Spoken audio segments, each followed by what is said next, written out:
तो कोई निश्चितता नहीं है और इसीलिए पुरानी पेंशन की मांग की जाती है। बिल्कुल ठीक बात है सर। यदि पिछले से आगे हमें अधिक मिलता है और अच्छा सुविधा से मिलता है तो हम क्यों पुरानी पेंशन की मांग करेंगे। सीधी सी बात है। देखिए, हर महीने सरकारी कर्मचारी का किसी का 10,000 किसी का 20,000 महीने की तनख्वाह में से कट जाता है, जो कि सरकार की झोली में जाके गिर जाता है। उसके एवज में हमें 25-30 साल के बाद वो क्या देंगे, किस रूप में देंगे, कितना देंगे, हमें कोई जानकारी ही नहीं है। ये कैसा अंधा कानून बना रखा है, ये कैसी रीति नीति बना लेते हैं, अपने आप पॉलिसी बना लेते हैं, अपने आप ही पूरा कर लेते हैं, उसके साथ में ना कोई सुविधाएं देते हैं, न मान, न सम्मान, न हक, न अधिकार। ये कब तक चलेगा ऐसा? ये कैसी सरकार है आगे देश में?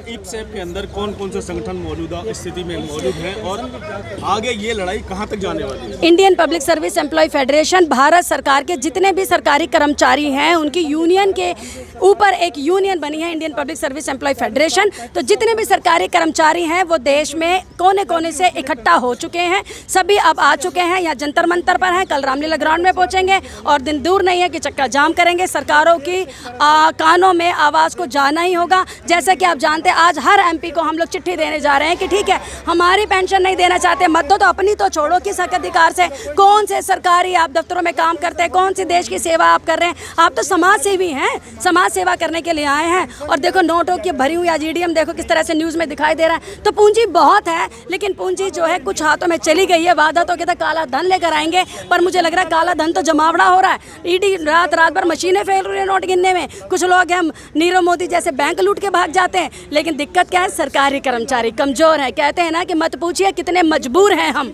मत पूछिए कि कितने मजबूर हैं हम, बस समझ लीजिए कि मजदूर हैं हम।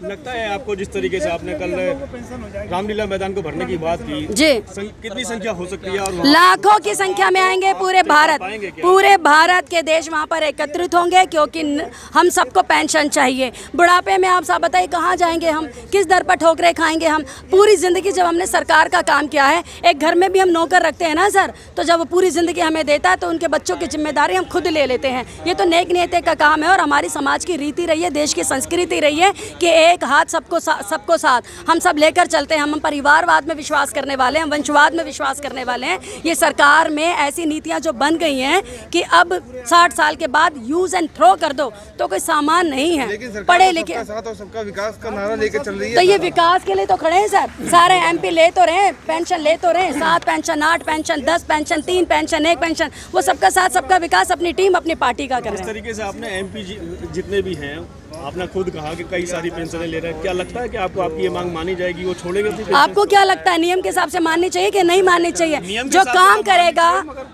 करेगा वो धक्के खाएगा, उसको धमकियां दी जाएंगी, उसको जेल खानों में डाला जाएगा, और जो बैठ के मलाई मार रहे हैं उनको कुर्सी दी जाएगी, सम्मान दिया जाएगा। ये कौन सी नीति और रीति और किस पॉलिसी के अंतर्गत सरकारें चल रही हैं? तो सरकारों से हम विनती कर रहे हैं, या विनती के लिए हम एकत्रित हुए हैं कि करबद्ध विनती हमारी आपसे, कृपया करके हमारे बुढ़ापे का सहारा दे दीजिए। हम मजबूर हैं, हम परेशान हैं, हम दुखी हैं, हम चिंतित हैं, हम व्यथित हैं, हम घबराए हुए हैं। हमें नहीं समझ में आ रहा है कि 60 साल के बाद हम कहाँ जाएंगे, कहाँ कौन कौन से अनाथ आश्रम में जाएंगे। हमारे पास ना स्वास्थ्य के लिए पैसा होगा, ना रोटी के लिए पैसा होगा, और भगवान करे कि हमारे बच्चे पढ़े लिख कर विदेशों में जाके पूरे विश्व की सेवा करें, तो फिर हमारी सेवा कहाँ से होगी, कहाँ से पैसा आएगा? सरकार अगर आपकी मांगों को लेकर कोई ठोस कार्रवाई नहीं करती है तो आप लोगों का अगला कदम क्या खास होगा? बिल्कुल, अभी मैंने बताया कि हम संघर्ष करेंगे, संगठन को और मजबूत करेंगे। एक एक जन, आज देखिए सारा सरकारी कर्मचारी बहुत दुखी है, बहुत पीड़ित है, सुविधा नहीं है, सम्मान नहीं है, हक नहीं है, अधिकार नहीं है, यहाँ तक कि भविष्य भी उसका अब अंधकार में दिखाई देता है।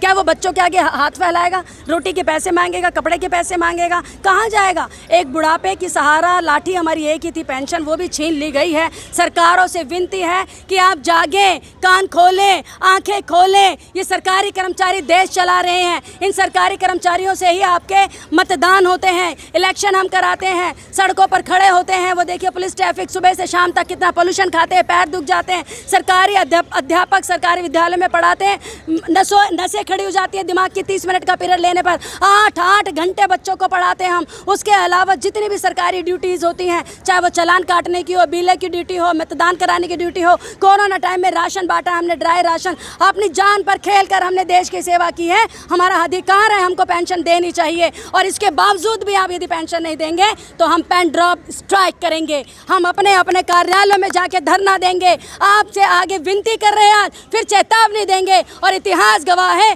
कि जब लोगों ने कहा कि अंग्रेज देश छोड़कर नहीं जाएंगे तो वो संगठन की ताकत थी कि देश छोड़कर भी गए, और ये कृषि कानून जो लेकर आए ये किसानों की ताकत थी कि एकजुट होकर उन्होंने मजबूर कर दिया। तो साहब इतने कमज़ोर अध्यापक भी नहीं हैं, हम सब पढ़े लिखे लोग हैं, एग्ज़ाम क्लियर करके आए हैं, और हमने पूरी ज़िंदगी क्या हमने कलम चलाई और देश की सेवा की। हमने देश राष्ट्र के निर्माता हैं हम लोग। हम सरकार चलाने के अलावा देश का निर्माण करते हैं, अच्छे समाज की नींव रखते हैं। हम संतरी मंत्री नायक खलनायक अभिनेता नेता सब हम बनाते हैं, हमारे विद्यालय से निकल कर जाते हैं। और आपका भी तो कोई ना कोई अध्यापक ही होगा जिसने आपको पढ़ाया होगा, उस सम्मान को भी आप याद कीजिए। और हम अध्यापकों की पेंशन दीजिए, हर सरकारी कर्मचारी को आप पेंशन दीजिए, आपसे करबद्ध विनती करते हैं।